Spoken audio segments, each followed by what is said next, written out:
Hi friends, ത്യാഗ Ilyas എന്ന ഞങ്ങളുടെ YouTube ചാനലിലേക്ക് സ്വാഗതം.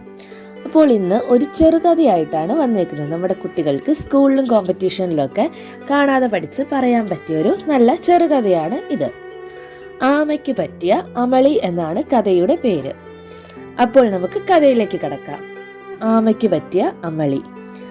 പണ്ട് ഒരു തടാകത്തിൽ സംസാരപ്രിയനായിരുന്ന ഒരു ആമ താമസിച്ചിരുന്നു.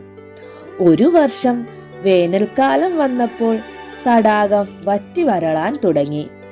അതിലെ മീനുകളെല്ലാം ചത്തു തുടങ്ങി. ആമയും ഭക്ഷണം കിട്ടാതെ മരിക്കുമെന്ന സ്ഥിതിയിലായി. തടാകത്തിനടുത്ത് 2 കൊക്കുകൾ താമസിച്ചിരുന്നു. അവർക്ക് ആമയെ രക്ഷിക്കണമെന്ന് തോന്നി. അവർ ആമയെ ധാരാളം വെള്ളമുള്ള മറ്റൊരു തടാകത്തിലേക്ക് കൊണ്ടുപോകാമെന്ന് പറഞ്ഞു. വേഗത്തിൽ നടക്കാൻ അറിയാത്ത ആമയെ എങ്ങനെ കൊണ്ടുപോകും? അവർ ആലോചിച്ചു.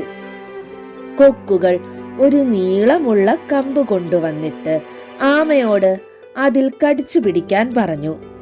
ആമ കമ്പിൽ കടിച്ചു പിടിച്ചു.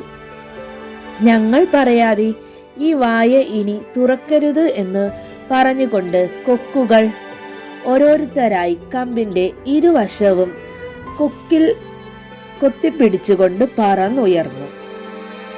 അവർ പറന്ന് ഒരു ഗ്രാമത്തിന്റെ മുകളിലെത്തി. ആമ കാഴ്ചകൾ കണ്ട് രസിക്കുകയായിരുന്നു. എന്നാൽ ചില ഗ്രാമവാസികൾ ഇത് കാണാനിടയായി. അവർ ആർത്തു വിളിച്ചു. അപ്പോഴേക്കും ആമയ്ക്ക് മിണ്ടാതിരിക്കാൻ കഴിഞ്ഞില്ല. അവൻ അറിയാതെ വായ തുറന്നതും അവന്റെ പിടുത്തം കമ്പിൽ നിന്ന് വിട്ട് ആമ താഴേക്ക് വീണു. അവന്റെ ശരീരം കല്ലിൽ ഇടിച്ച് തകർന്നു. ആമ ചത്തു. അപ്പോൾ നമ്മുടെ കഥ ഇവിടെ തീർന്നിരിക്കുകയാണ്. നിങ്ങൾക്ക് ഞങ്ങളുടെ കഥ ഇഷ്ടമായി എന്ന് വിശ്വസിക്കുന്നു. ഞങ്ങളുടെ കഥ ഇഷ്ടമായി എന്നുണ്ടെങ്കിൽ സബ്സ്ക്രൈബ് ചെയ്യുക, ലൈക്ക് ചെയ്യുക, നിങ്ങളുടെ അഭിപ്രായങ്ങൾ കമൻ്റായി രേഖപ്പെടുത്തുക, ഞങ്ങളുടെ വീഡിയോ ഷെയർ ചെയ്യുക. അപ്പോൾ മറ്റൊരു കഥയുമായി അടുത്ത വീഡിയോയിൽ കാണാം. അതുവരെ ബൈ ബൈ.